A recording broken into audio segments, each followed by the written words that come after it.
Repita após mim, meus irmãos. Deus vê. Mais forte. Deus vê. Deus sabe. Deus faz. Agora abra a sua Bíblia em Êxodo capítulo 37. Na terça-feira, eu falei, pastor Denilson estava na terça-feira nos homens, né? Eu falei que estava me incomodando esse verso, essa frase. Daí eu falei, tenho que preparar uma mensagem sobre ela. Daí ontem, nós nos debruçamos um pouquinho nas Escrituras, preparamos a palavra de Deus no coração dos irmãos. Êxodo capítulo 3, versos 7 e 8. Êxodo, segundo livro da Bíblia, capítulo 3. Como é bom ver os irmãos folheando a Bíblia, olha aí que maravilha. Isso, botaram lá no telão também, né? Isso. Hoje a gente tem que falar, abra a Bíblia e abram os vossos smartphones também, né? Maravilha. Êxodo 3, capítulo 7 e 8. E disse o Senhor: tenho visto atentamente a aflição do meu povo, que está no Egito, e tenho ouvido o seu clamor por causa dos seus exatores, porque conheci as suas dores. Portanto, desci para livrá-lo da mão dos egípcios, e para fazê-lo subir daquela terra, a uma terra boa e larga, a uma terra que mana leite e mel, ao lugar do cananeu e do eteu e do amorreu, e do ferezeu e do eveu e do jebuseu. Amém. Sente por bondade, meus irmãos. Elias, se puder, traz uma aguinha lá para o pastor, por bondade.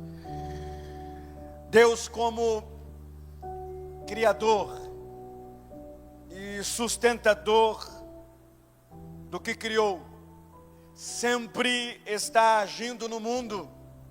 Atos capítulo 17, verso 28, a primeira parte diz: porque nele vivemos e nos movemos e existimos. E Deus, como o Criador e sustentador de todas as coisas, tem a capacidade de ver, saber e fazer. É impossível Deus não ver. É impossível Deus não saber. É impossível, dentro da vontade dEle, Ele não fazer. Na nossa visão limitada, humana, eu posso ver aquilo que me é permitido ver. Posso saber aquilo que me é permitido saber. E eu posso fazer o que a minha capacidade alcança.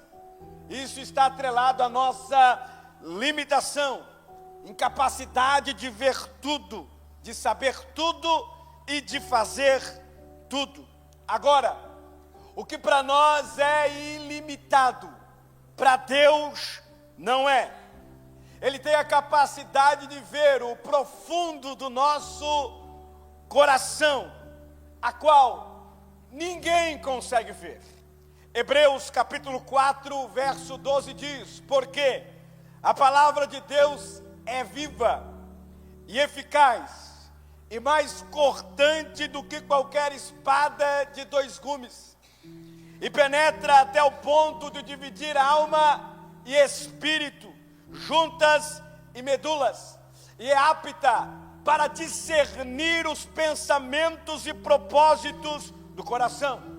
Ele tem a capacidade de saber todas as coisas. Salmos de número 139, 1 e 4 diz: Senhor, Tu me sondas e me conheces, sabes quando me assento e quando me levanto. De longe penetra os meus pensamentos, esquadrinha o meu andar e o meu deitar, e conhece todos os meus caminhos. Ainda a palavra me não chegou à língua, e Tu, Senhor, já a conhece todas. Ele tem a capacidade de fazer o que quer, do jeito que quer, da forma que Ele quer. Salmos de número 115, verso 3, no céu está o nosso Deus, e tudo faz como lhe agrada. Salmos de número 135, verso 6. Tudo quanto aprouve ao Senhor, Ele o fez, nos céus e na terra, no mar e em todos os abismos. No capítulo 3 de Êxodo, em questão, na chamada de Moisés, Deus se envolveu na situação difícil de seu povo, dizendo a Moisés: tenho visto a aflição do meu povo. Deus vê. Segundo, tenho ouvido o seu clamor por causa dos seus exatores, porque conheci as suas dores. Deus sabe. Terceiro, portanto desci para livrá-los da mão dos egípcios. Deus faz. Estas palavras ditas a Moisés expressa o quanto Deus é interessado no seu povo, o quanto Deus conhece o seu povo, o quanto Deus conhece a aflição do seu povo, ao ponto de ver, saber e fazer. E esses três verbos são predicativos do que Deus é, e são características de verbos de ação. Primeiro, o verbo ver fala de percepção, ligado aos sentidos, e traz a razão daquilo que se percebe, a razão daquilo que os olhos conseguem ver, enxergar. Em João capítulo 1, verso 35, Jesus está convocando os discípulos, chamando os seus discípulos. A partir do verso de número 43, Jesus estava na região da Galileia e encontra a Filipe, e diz a Filipe: segue-me. E na condução a Cristo se percebe as formas diferentes de abordagens do Evangelho, mas todas devem ser conduzidas a Cristo. Exemplo, na chamada dos discípulos, o discípulo André, seguiu a Jesus depois que ouviu de João a respeito de Jesus, sabendo que Jesus é o Cordeiro de Deus. Pedro, ele foi até Jesus por intermédio de André. André conduziu Pedro até Jesus. Felipe seguiu Jesus diretamente, sendo chamado por ele. E quando Felipe encontrou a Natanael, ele anuncia a Natanael uma extraordinária descoberta que ele havia feito. Quando ele encontra Natanael, ele diz a Natanael: achamos aquele de quem Moisés escreveu na lei, a que se referiram os profetas, Jesus, o Nazareno, filho de José. Diante disso que Felipe está expondo a Natanael, Natanael responde de forma muito áspera aquilo que Felipe está apontando, dizendo: pode vir alguma coisa boa de Nazaré? Existia um certo desprezo daqueles que eram da Galileia por aqueles que habitavam na pequena vila de Nazaré. Mas diante da resposta áspera de Natanael, Felipe diz a Natanael: vem e vê. Quando Natanael vai se aproximando de Jesus, Jesus já estava de olho nele.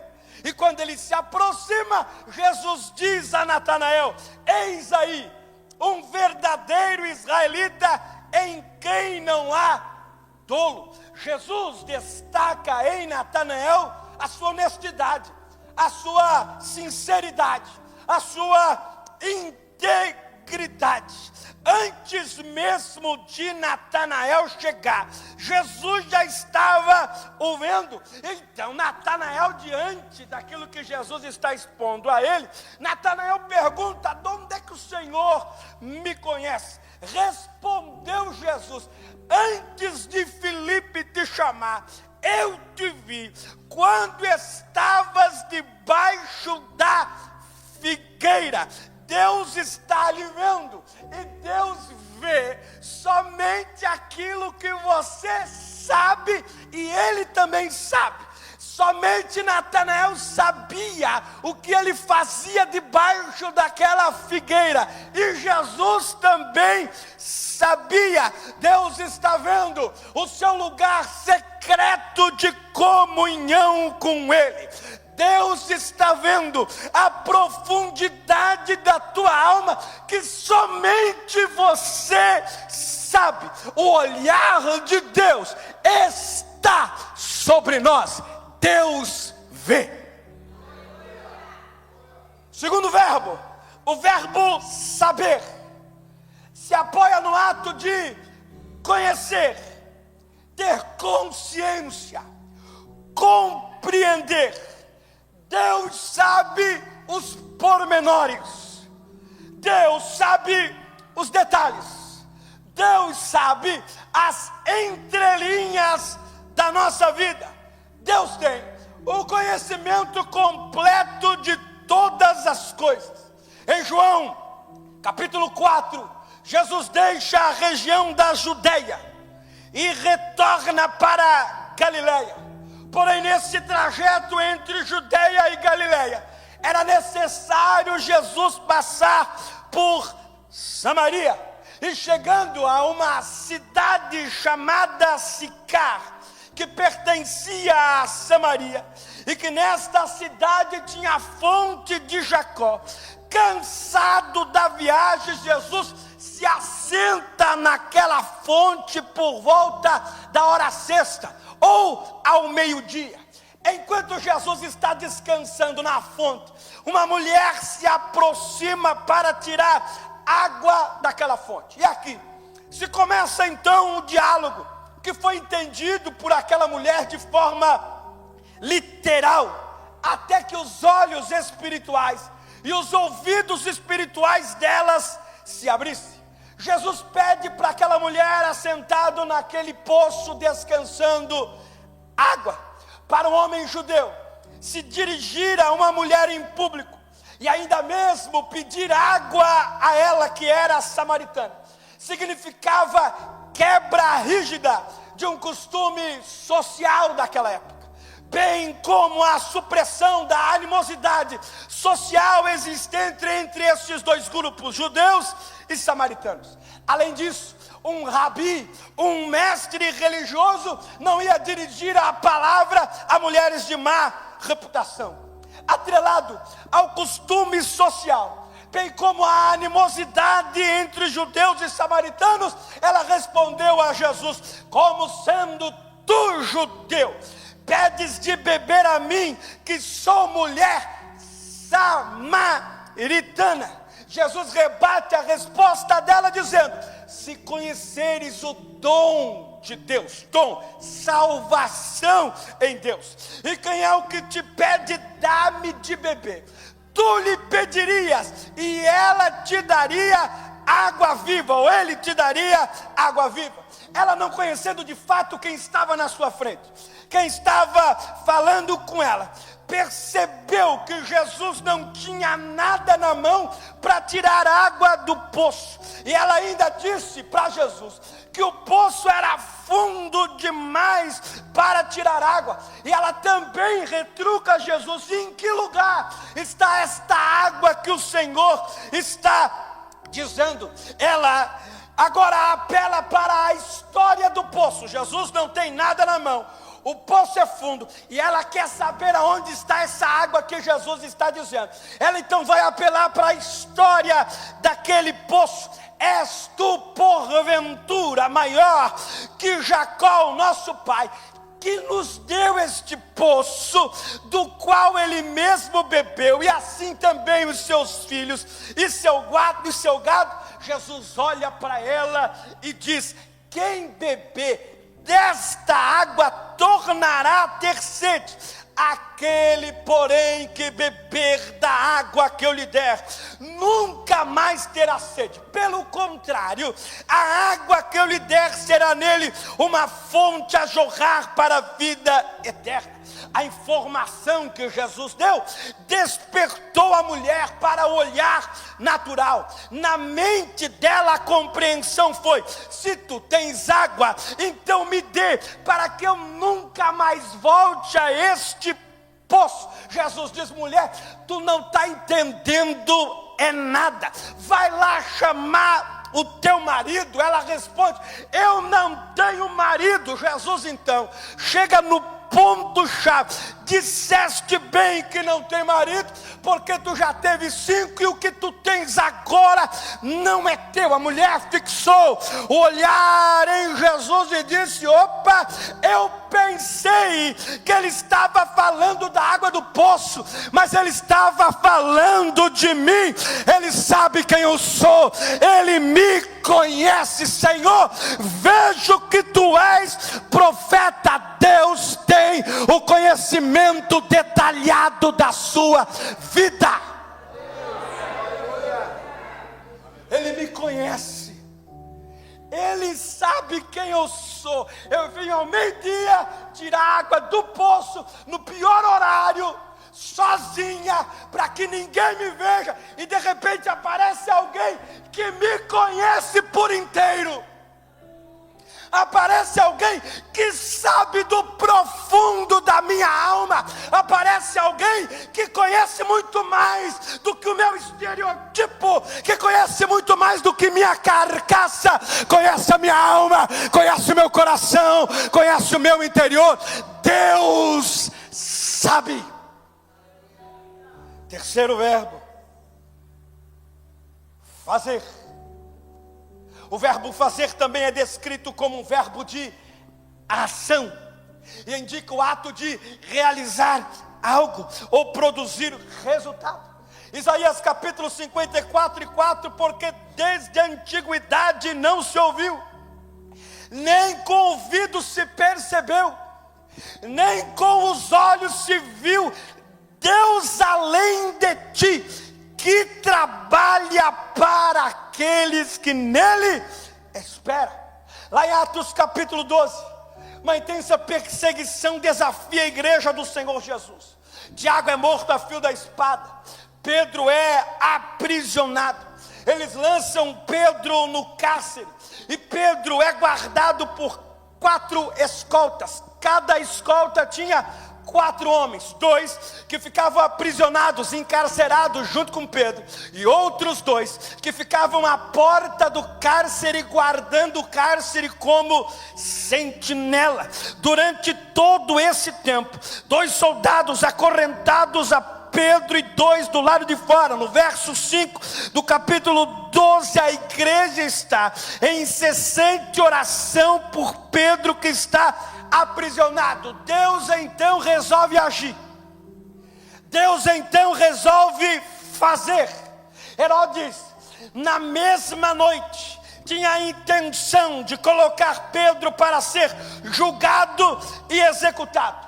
E na mesma noite da sua prisão, Pedro acorrentado com esses 2 soldados, vigiados por outros 2 que estão guardando o cárcere, uma luz ilumina a prisão. O anjo do Senhor aparece a Pedro e diz: levanta-te depressa. As correntes que prendiam a Pedro se soltaram, e o anjo falou para Pedro: coloca as vestes, coloca as sandálias e pega a tua capa e segue-me, e vem comigo. Eles passaram pela primeira guarda, pela segunda guarda, até chegar ao portão de ferro, e Pedro pensava que ele estava tendo uma visão, que aquilo era uma visão que estava acontecendo com ele, e sem nenhum esforço humano, as portas do portão de ferro se abriram, sem ninguém colocar a mão. Não precisa colocar a mão,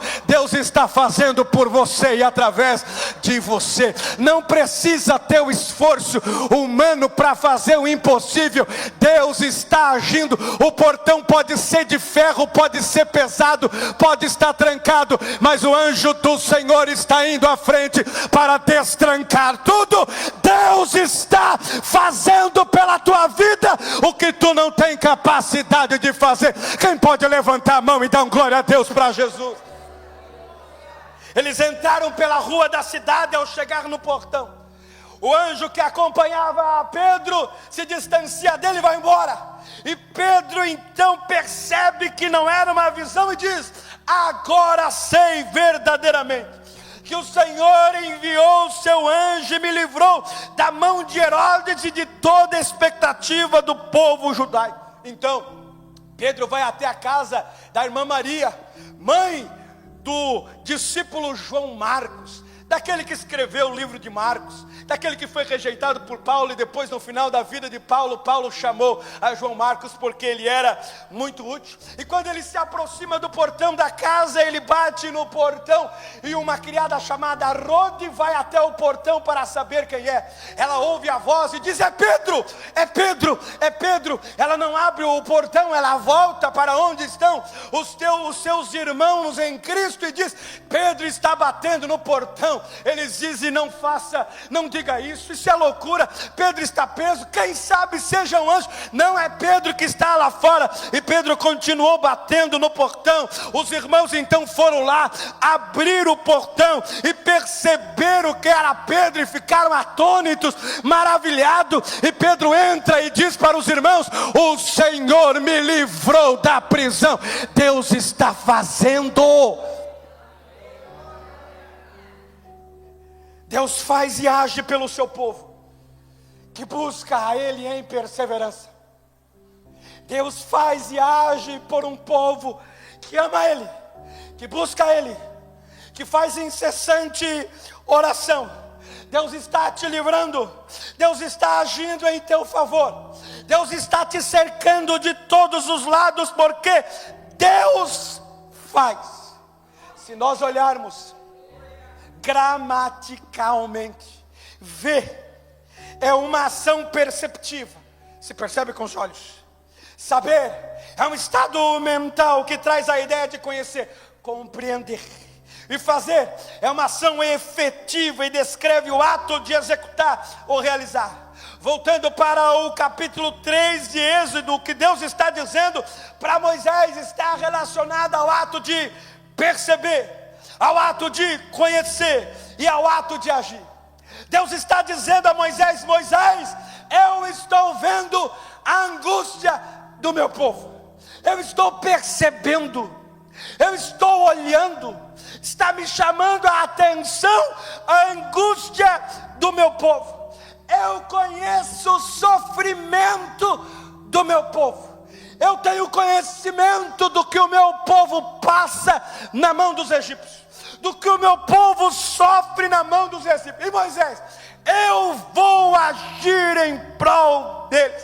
Este povo vai sair desta terra de aflição. Este povo vai sair deste lugar de sofrimento para uma terra boa e larga, que mana leite e mel. Romanos capítulo 8, verso 28, sabemos que Deus faz com que todas as coisas concorram para o bem daqueles que o amam, dos que são chamados segundo o seu propósito. Deus está percebendo, Deus está vendo um deserto castigante que você está atravessando, sofrendo opressões de todos os lados, sendo bombardeado por Satanás, sendo açoitado pelas pressões da vida, sendo enveredado para o sofrimento na alma, sendo angustiado pelos açoites externos e internos da sua chamada. Mas hoje pela manhã, Deus traz uma resposta à tua alma, Deus traz uma resposta ao seu coração, Deus traz uma resposta à sua mente. Eu estou vendo, eu também sei, e fica tranquilo, porque também vou fazer por você. Quem pode louvar ao nome de Jesus?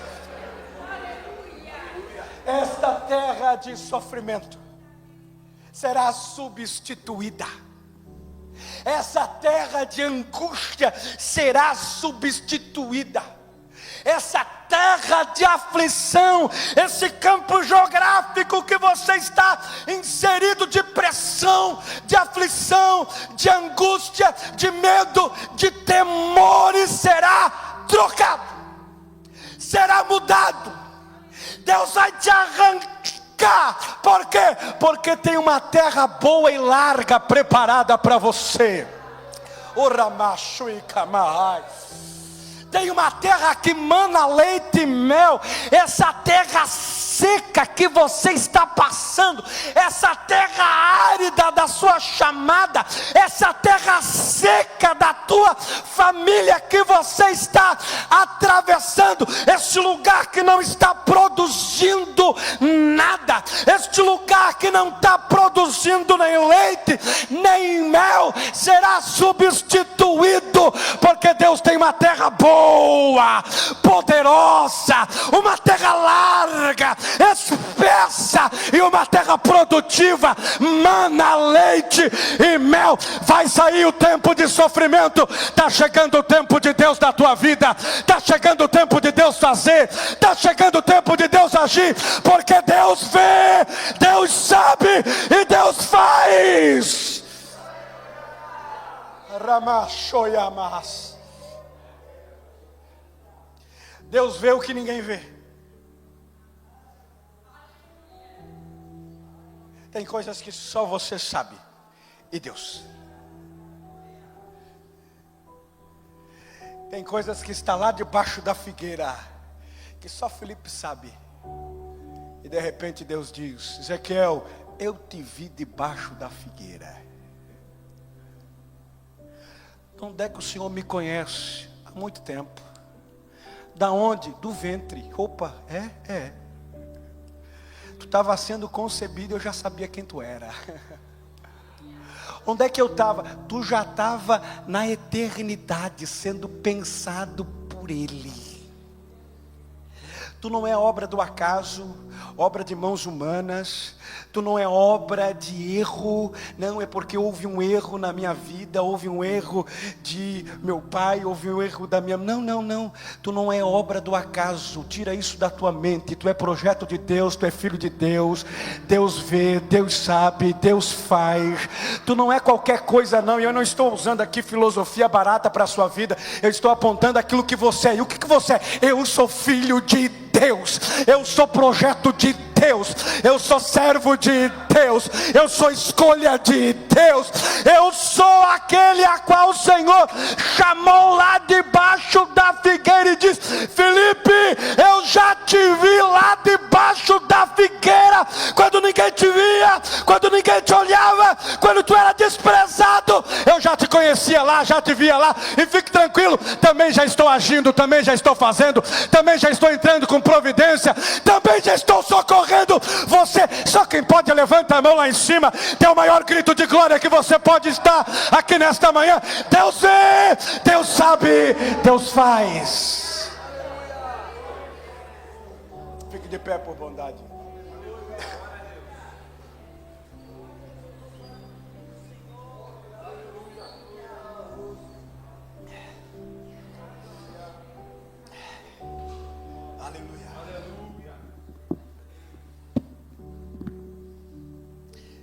A Jeremias Jesus disse, ou o Senhor disse: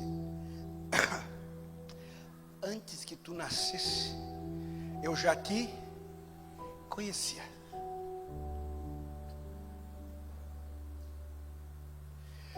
A Moisés o Senhor disse: eu sou o que? Conheço o teu trajeto e a tua caminhada e te preservei por 80 anos para que tu seja aquele que eu vou usar para libertar Israel.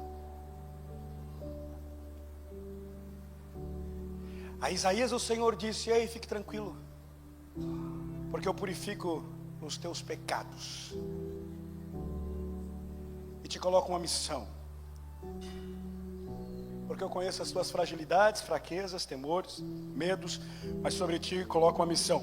Eis-me aqui, envia-me a mim. Jesus conhecia os detalhes da vida de Pedro melhor do que ninguém. Sabia o temperamento dele, quanto ele era ríspido, rígido, mas ao mesmo tempo amoroso, vibrante, mas ao mesmo tempo frágil, fraco. E daí Jesus vai lá atrás dele. Porque Pedro, depois que Jesus olhou para ele, aonde ele estava sendo interrogado, e o galo cantou a terceira vez, e quando Jesus olha, Pedro se lembra que Jesus disse que ele ia negar. E ele então sai correndo, desesperado, atônito, aflito, e faz um convite aos discípulos: quem quiser vir comigo, vem, porque eu vou voltar a pescar. Jesus ressuscita e vai atrás de Pedro. Pedro, te conheço, tu me amas? Eu te amo. Os dois primeiros amores de Pedro é um amor frágil. Mas na última vez, quando ele responde: Senhor, tu sabes que eu te amo, é o amor profundo, é o amor sincero, é o amor verdadeiro. Pedro, eu te conheço, apacenta minhas ovelhas. Amém. Se tem alguém que nos conhece, se tem alguém que sabe, se tem alguém que vê, se alguém é Deus. A gente pode se esconder de tudo e de todos, não dele. A gente pode, Delmir, segurar as nossas emoções e não desabafar com ninguém, não falar com ninguém, e segurar as pressões da vida todas para nós, pastor Reinaldo. Mas Deus sabe tudo. Deus conhece os pormenores na nossa vida, as nossas carências, o nosso passado. Só que em vez de Ele nos condenar, Ele diz: pelo fato de você ser filho, e pelo fato de eu te amar, eu te vejo, eu sei e vou fazer. Feche os teus olhos onde você está. Algumas pessoas precisavam ouvir isso nessa manhã. Seus coração abatido, sentimento de dúvida: será mesmo que Jesus está me vendo? Será mesmo que Jesus sabe? E o pior, será que Ele vai fazer? E Jesus está trazendo isso ao seu coração para acrescentar a sua fé. Estou vendo.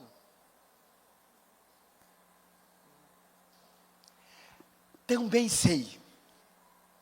E fique tranquilo, irmão Saulo, vou fazer. Caramacho yamas. Sinta a graça de Jesus sobre a tua alma agora. O toque divino entrando ao seu coração e trazendo certeza e convicção de fé à tua alma, dizendo: eu vejo, eu sei e vou fazer. E vou operar, e vou agir. É impossível Deus não fazer. Ele faz, Ele é Deus. É impossível Ele não te ver. Ele vê, Ele é Deus. É impossível Ele não saber, irmão Dante. Ele é Deus.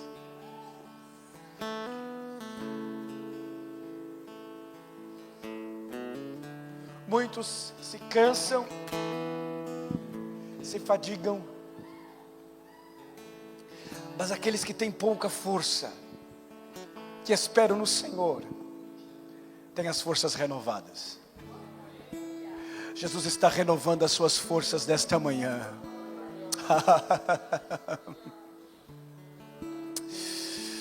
Jesus está renovando a sua fé nessa manhã. Jesus está trazendo convicção à tua alma nessa manhã. Aleluia. Jesus está trazendo ânimo ao seu coração ensanguentado, dilacerado. Está trazendo alívio ao teu coração diante de tantas palavras rudes, frívolas, que você tem experimentado. Diante de tantas pressões que você tem enfrentado. Deus está trazendo renovo à tua alma.